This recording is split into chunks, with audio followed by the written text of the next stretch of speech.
Soalan muka surat 69, soalan 6. Raja 5 menunjukkan dua pandangan ortografik bagi objek A. Tunjukkan pandangan tambahan pada SATA X1, Y1. Semua butiran terlindung perlu ditunjukkan. Untuk pandangan tambahan, kadang-kadang kamu perlu lukiskan butiran terlindung. Kadang-kadang tak perlu. Jadi kamu perlu baca soalan. Soalan kalau minta lukis, kamu barulah perlu lukis. Kalau tidak, tak perlu lukis. Kalau soalan cakap tak perlu lukis tapi kamu lukis, kamu akan ditolak markah. Jangan lukis garisan yang tidak diperlukan. Okey. Jadi untuk soalan pandangan tambahan, kamu akan diberi rajah. Untuk rajah ini, kamu perlu nomborkan. Urutan macam mana pun tak apa, kamu perlu nomborkan. Jadi sebelum kamu nomborkan, kamu perlu juga lukiskan garisan terlindung. Okey, jadi belakangnya garisan yang tak nampak tu macam mana? Okey. Yang belakang ni ada garisan lurus. Yang ni kamu lukiskan dulu. Garisan terlindung tu kamu lukiskan dulu. Lepas lukiskan, kamu nomborkan. Okay, urutan macam mana pun tak apa, tapi setiap bucu tu mesti ada nombor.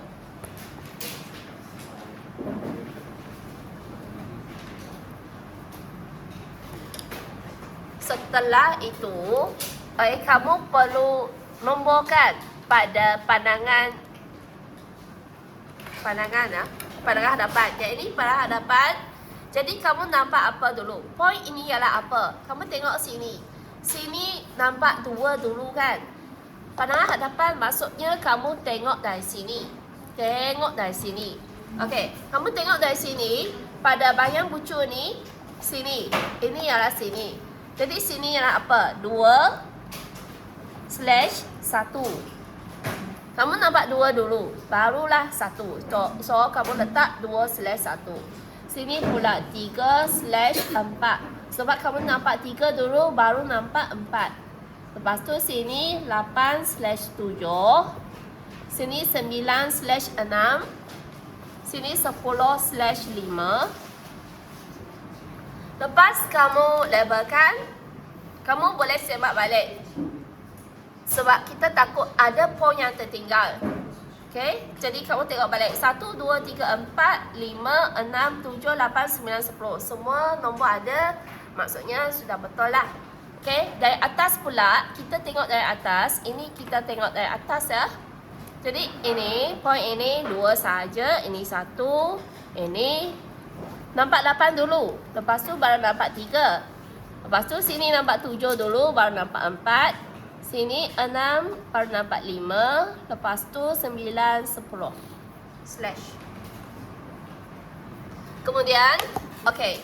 Jadi dua rajah ini kita sambung. Dua rajah ini setiap sisi ya kita sambung. Jadi yang ini sebab satu panah atas, satu panah hadapan. Jadi kamu sambungkan dengan garisan binaan. Sambung dengan garisan binaan. Garis lurus. Sambungkan garis lurus. Okey, kemudian kamu perlu tentukan SATA rujukan. SATA rujukan. Kamu sudah ada garis lurus menegak. Kamu sudah ada garis menegak. Jadi garis yang kamu tak ada ialah garis mengufuk. Ini garis menegak kan? Ini semua garis menegak. Jadi yang kamu belum ada garisan mengufuk. Kamu perlu lukis garisan mengufuk. Kamu nak letak di atas. Kalau kamu letak di atas, raja kamu berada di bawah. Nanti kamu lukis raja berada di bawah. Kalau kamu letak di sini pun boleh. Raja kamu di atas kan? Nanti kamu pindah ke sini, raja kamu akan berada di atas. Okey? Jadi nak berada di atas ke nak bawah? Kita nak atas sebab atas ada banyak ruang. Kalau kita letak bawah, mungkin bersilang dengan garis ini. Jadi untuk soalan ni, kita letak atas. Kita letak atas. Jadi SATA rujukan tu kita letak di sini. Yang ini. Katakan ini ya SATA rujukan. Jadi ini kita letak X, Y ya. X, Y. Untuk sata rujukan kita tak perlu tulis 1. Sebab 1 itu ialah untuk tambahan. Kita nak bezakan, jadi ini ialah X, ini ialah Y. X, Y.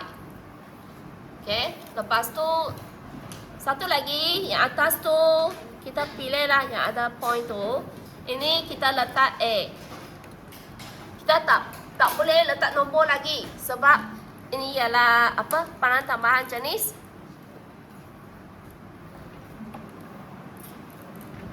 kedalaman.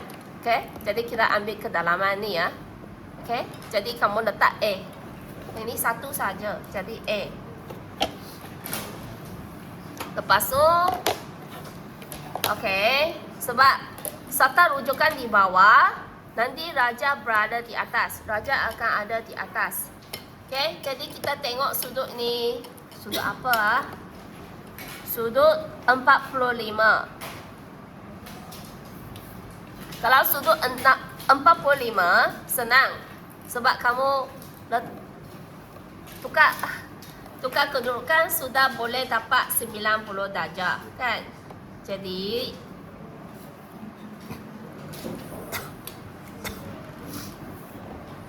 kamu ambil yang hujung sekali, hujung atas sekali, panjangkan.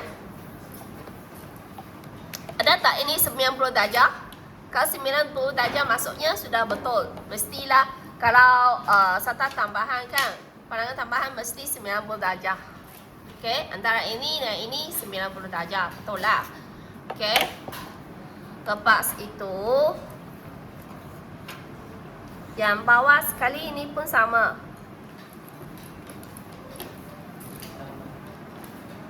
Ini panjangkan.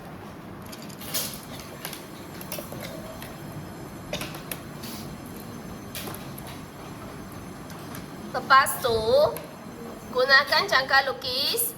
Pindahkan tinggi ini ke sini. Pindahkan. Lepas itu lukiskan garis.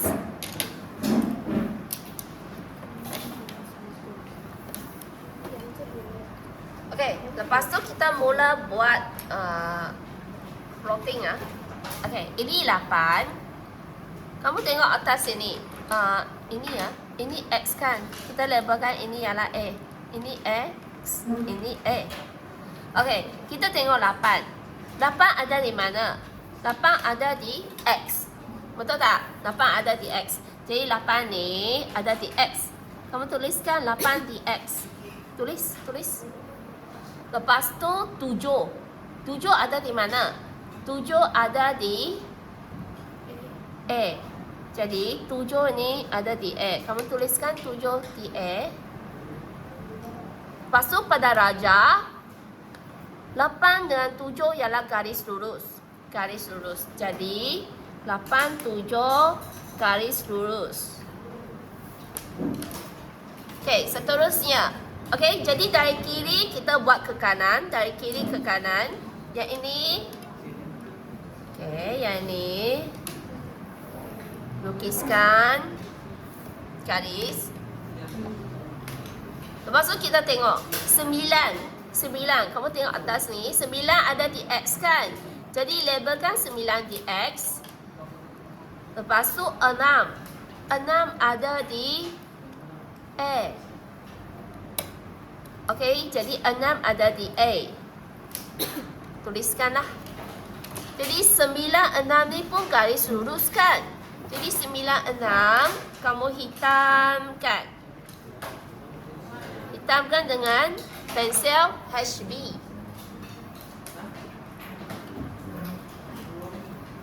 Lepas tu kamu boleh gerak ke point seterusnya. Dari kiri ke kanan sudah point ini pula. Jangan kamu lompat-lompat dari kiri ke kanan. Lebih sistematik, kamu takkan buat kesilapan. 10 ada di X, jadi tuliskan 10 di X. 5 ada di A, jadi 5 tulis pada A. 10, 5 pun garis lurus. Jadi kamu hitamkan 10, 5. Hitamkan. Lepas tu kita gerak ke poin seterusnya. Poin seterusnya 34. 34 kita panjangkan. Okey. 3 ada di mana? 3 ada di X. 3 ada di X. 4 ada di A. 4 ada di A. Tuliskan. Lepas tu 3, 4 ni ialah gaisan terlindung. Jadi 3, 4 kamu perlu lukis dengan menggunakan gais terlindung. Lukiskan gaisan terlindung. Okey, lepas tu 21 ni, 21. Okey. 2 ada di X. 1 ada di A. Jadi 21 pun garis lurus. Kamu hitamkan 21.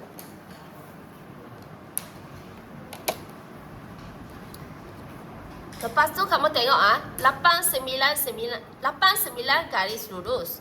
9, 10 pun garis lurus. 10, 2 pun garis lurus. Jadi ini memang garis lurus lah. Jadi yang ini kamu mesti hitamkan. Walaupun soalan sudah garis hitam tu, tapi kamu kena lukis semula garis hitam tersebut. Jangan tak lukis garis hitam itu.